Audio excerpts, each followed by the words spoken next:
Whether you like them or hate them, influencers are becoming more and more relevant in all aspects of our lives. Whether it is in politics or culture, influencers impact our lives financially, socially, and culturally. With this context, it should not be a surprise that influencers have integrated their way into tabletop games directly. This includes all kinds of drama, hype, scandals, and manipulation that come with brand deals and online content creation. So, lucky for you, there is a tabletop RPG that distills the hard work and emotional and mental battles of influencers into a tabletop RPG format.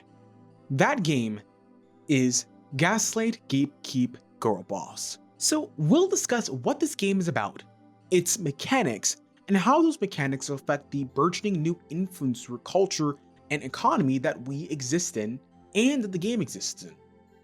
I'm ultimately hoping to show you how Gaslight Gatekeep Girlboss reflects comedically and sadly influencer culture's dog-eat-dog world through its parody. So audience, grab your ukuleles, hit that notification bell to make sure that you don't miss anything, and get comfortable with your choice of YouTube app on phone, television, or computer. Cause on this video, we're discussing the drama that fills the world of Gaslight Gatekeep Girlboss. Gaslight Gatekeep Girlboss, which we refer to as G3 or GGG, since it is a mouthful, is a parody D6 RPG from Wym Lawson. Wym Lawson has an awesome history creating a variety of solo and multiplayer tabletop role-playing games. In terms of solo RPGs, they've made Rip Hero, which was published for the one-page RPG Jam in 2024, and I talked about actually in that video as well. This game revolves around a character who creates their power by ripping pieces of paper which are their body parts. There's also the TTRPG Nightmare Simulator. This is a meta tabletop RPG where you play a game master dealing with toxic players. The game uses a generic system by Hugh Lashbrook, who I have mentioned in another video over here. This system, called Roll Up, focuses on easy procedures to allow players to get into the game with minimum fuss, as Hugh says on his itch.io page. Now, G3's premise is unique because it focuses on influencer drama. GGG is a multiplayer tabletop RPG, with solo RPG mechanics as well. And you play an influencer. Your goal is to raise to the top of internet fame while both working together and destroying the respective careers of your fellow influencers through gaslighting, gatekeeping, and girlbossing. To start, the three main stats are Gaslight. This is where you're able to manipulate, deceive, and distort. A higher Gaslight stat means you are better at twisting the truth to your advantage, even if it means making people question their own reality. Gatekeep. Control, decline, restrict. A higher Gatekeep stat indicates your skill in controlling who has access to information, power, and opportunities. Girlboss. This is how you exploit, persuade, and dominate. A higher Girlboss stat means you are adept at using charm, presence, and ruthlessness to take advantage of others and achieve your goals. The two extra relevant stats are Influence and Scandals. Influence represents social or financial power you hold over others. This can be used to alter your roles or manage your scandals. Now, scandals is what every YouTuber, content creator, artist, entrepreneur, or whatever you want to call yourself is trying to avoid. These are issues that your influencer has done, whether open or hidden. These will make or break their creator career and may result if too many collect in your character being out of commission. Now, open scandals are public issues that affect your reputation, relationships, interactions, and branding. Hidden scandals are concealed issues you are trying to keep from public. Of course, I'm going to give a quick example so that people can better understand the mechanics. If you want to skip to the analysis portion of the video, feel free to check it out here. Otherwise, we're going to create two influencers. We first have to roll 3d6, re-rolling any ones. Assign each of those three numbers to each of your three stats. Your influence stat is determined from all of your stats, total minus the number 16. Finally, you will also roll or choose your influencer category, content creator niche, and the scandals you start with. In this case, our respective characters are Amon and Ace. Amon is a stylist who always is chasing the next viral sensation. Ace, on the other hand, is a retired older person who has turned to a VTuber gig in their retirement. These two are mutual friends who are hoping to become popular influencers and contribute to their respective niches and become influential. The goal in a multiplayer game like this example is to be the last standing influencer in a campaign. The logic applies similarly to a solo RPG, with the only difference being your influencer is facing off against NPCs with a bone to pick with you, and scandals to uncover. The main loop now revolves around dealing with challenges and facing showdowns. Challenges are issues that happen between an influencer and the surrounding world's fiction that the game master and/or players can concoct. For example, Amon is preparing to Twitch stream tonight on the latest fashion trends this quarter. However, just as he starts, the internet goes out. He goes and calls the internet provider, knowing they got to do something. He learns that he's late on this month's internet payment and needs to pay up, or else the provider will not turn back on his internet. But Amon knows he's witty and clever. With the right words and convincing, maybe, just maybe, he can ask for an extension for just a day. In this case, let's use our Gaslight skill to resolve this challenge. The player determines the difficulty by using the difficulty table. One can either roll or choose. In this case, I rolled and got a 7. Amon's player rolls a d6. The player gets a 6 plus their Gaslight skill of 2. Therefore, the total roll is an 8, which results in success. But for the sake of this example, let's assume that Amon fails terribly. When your result is lower than a difficulty challenge, you lose 1 from the stat. This turns Amon's 2 into a 1 for their skill. In the case of a natural 1, they not only fail, but they gain a new scandal. The alternative is that a hidden scandal is exposed to Ace and the other respective influencers. Let's go down the route of an exposed/new scandals that ties to showdowns. A showdown is like a Western movie gunfight in this game. Like combat in a game like Dungeons and Dragons, these battles' toxicity are resolved in rounds. Each participant, whether it is a player versus player or player versus NPC, doesn't matter. Each player adds their chosen stat to a roll and describes how they're using it. The player who rolls the highest wins, while the characters and/or NPCs will occur a -1 to each stat for their failure. And that is the general loop in the game.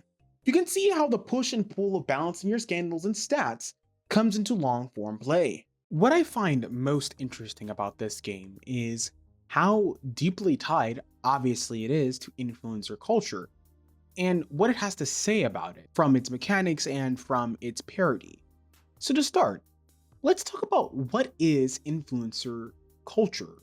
Now, influencer culture is the social phenomenon of individual internet users developing an online community of which they exert commercial and non-commercial influence. Influencers, entrepreneurs, or online creatives, whatever you want to call them, are people who can influence others' opinions, decisions, and actions, usually to endorse or promote something, usually to engage with some form of metric.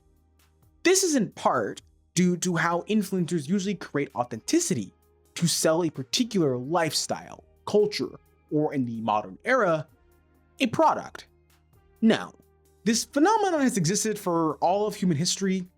Actors, politicians, writers, poets, and humans across all careers and lifestyles have influenced each other. More specifically, those with more social and/or economic capital have been able to influence others to a greater effect, which has allowed for markets to shift and all sorts of economic and financial and cultural powers to work in tandem. Now, influencers are usually treated in some respects as leaders in their community. In Emily Hunt's seminal book, The Influencer Industry, she discusses the historical study of influence. This dates all back way from Greece's persuasion and rhetoric era to Shakespeare's plays, and even into the early 20th century. Hunt's point is that political, economical, and cultural institutions are always, open quote, reassessing, redefining, and reevaluating authenticity. They do so because shifting public opinion and thought are powerful tools for political, economic, and social control. Now, why do brands want influencers in general? Well, it's because they know the human connection and the power of a human connection. A human connection allows a brand or a company to better sell a product or particular lifestyle better than, say, a company Twitter page or something like that. Since this video is on YouTube, I'm going to assume you are on some form of social media, whether that's Reddit, LinkedIn, or say Facebook. So you have seen influencers try to sell products or to add products to their videos or essays or whatever have you. Whether it is something like Amazon working with Mr. Beast, your favorite YouTuber, a company being sponsored by Delete Me, or your favorite TTRPG creative working with Hero Forge, brands and companies understand the cultural and economic boons of influencer-specific marketing. Thus, brands understand that by getting someone that a consumer, a person can relate to, they're able to sell a product more efficiently. And likewise with, say, politics or, say, social capital. When you have the right person, the right demographic, you're able to sell a person an idea better than if it came from a company or from a huge high-end government or from someone that is so entirely distant from a community. Thus, influencers and creatives online hold a unique position of being both powerful and kinda not. Creatives are paid by the company via affiliate links, brand partnerships, collaborations, ad revenue, digital products, and other means to advertise for their company. However, influencers are not employees of these brands and thus do not have the same protections or checks and balances. This means questions of pay gaps in gender and race in influencer full-time and part-time income. This also means that discrimination is a reality, especially for marginalized creatives. At the same time, we also have influencers like Mr. Beast and others who can have plenty of controversy and stay perfectly fine financially because of their proliferation and their ability to just navigate these spaces without really being harmed due to their financial capital. We have a huge disparity of influencers who are one paycheck away from, say, being homeless, and other influencers who are the top echelon of society who have way more money than they, quite frankly, I think need. Now, this also translates into how influencers and brands and companies like to work with creatives, but don't always care about the creatives as well. For example, let's talk about hate campaigns that occur through creatives. The best example in recent years was a hate campaign against Dylan Mulvaney, a trans woman influencer who focused on lifestyle and acting content. Dylan Mulvaney states in great detail how she, when working in Bud Light, did not publicly stand by her. Mind you, the hate campaign went through the internet ecosystem and was really harsh. So, brands recognize the human-to-human connection that influencers offer. Thus, they will utilize influencers to sell a product, to give a particular image, to sell something to you.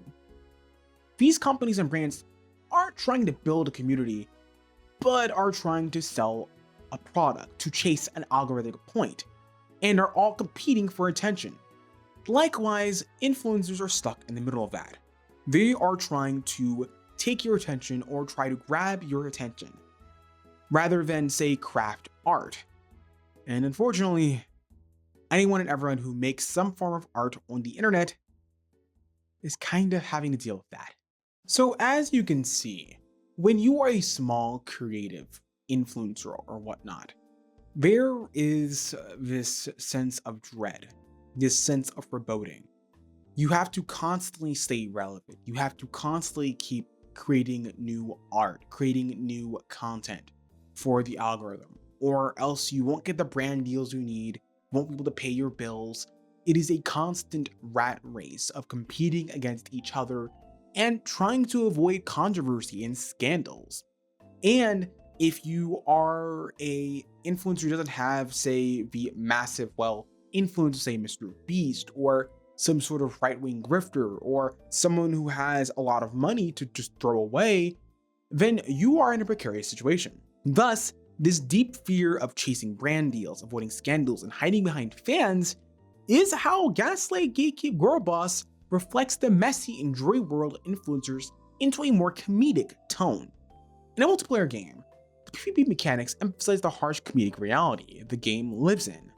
You are playing with other influencers who have their own motives, families, and backstories. For instance, a washed-up reality TV star TTRPG creative, that's a mouthful, and a financial investor tabletop RPG creator are battling it out based on a scandal-related doxing and cyberbullying is just one example you could have in this game. In this game, that situation is obviously ridiculous, but replace that situation with creatives who have stakes like caring for a family and bills. Think of all the many online internet scandals you've read about. Think about all the times we've actively seen harm that some popular creators have done, whether it is things like starts with an S and ends in an A, or say money laundering, or, doing really problematic racist stuff. There are many scandals we could talk about that we know. There are many scandals that we can talk about in real life and could easily put them into the game. We have situations when artists are beefing with each other and are all vying for essentially internet brownie points from their audience.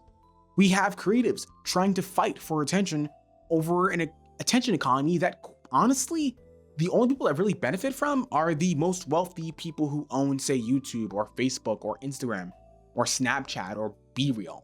So when you remove all the comedic tones and the parody elements, and you put actual people with lives and families, the situation is disturbing. People are competing for scraps of attention while the brands, Gaslight, Gatekeep, and boss around creatives trying to survive in this harsh attention economy. So with this in mind, how does any of this relate to tabletop role-playing games? Well, it's because our industry has changed drastically due to the advent of social media networks. A while back, I asked on Reddit, how has social media influencers affected your TTRPG experience and just navigating the space? In this post, I learned a few things, excluding the weird comments that I did get. 1. Due to influencers, people are being exposed to games beyond bigger brand traditional games like DnD 5e and Pathfinder. Folks have been able to learn more about various different styles of play, indie creators, and wonderful artists. 2. Social media networks have been super helpful for local RPG events and networking for artists of all sorts. 3. Finally, people have been able to make lifelong friends and connections and community professionally, personally, and I'm sure even romantically due to social networks. In fact, much of the tabletop RPG scene, especially small and mid-tier creators, rely on websites like Blue Sky to share their art, future games, collaborations, and future actual plays. Think for this. For example, when a lot of people were transitioning from Twitter to Blue Sky, that was a big deal. Artists kind of live and die by word of mouth. They live and die by their social capital. Without social capital, how is an artist able to find people to commission? Or rather, how are people interested in getting commissions able to find artists without social media? Obviously, people did it before, but life has changed drastically, and with that means that times change with it. How we interact with our media has changed. And the biggest example we can see is in how most games have VTT support, or at the very least, there are options to gain VTT support. Not even talking about how there is increasing VTT support for many games, because a lot of people play online and learn about games via social media. So whether we like it or not, social media is here and it's going to stay, no matter how we have our feelings about it. And trust me, I think social media isn't always the most pleasant place to be. Now, what GGG really questions is if we have to be creatives in this space, and how do we wish to exist in these networks? Obviously, in the context of the game, it's parody. You are fighting against each other with the end goal of being the best creator that there is. But I don't think we should live like that. I don't think we should live a life of where we're trying to fight each other for scraps.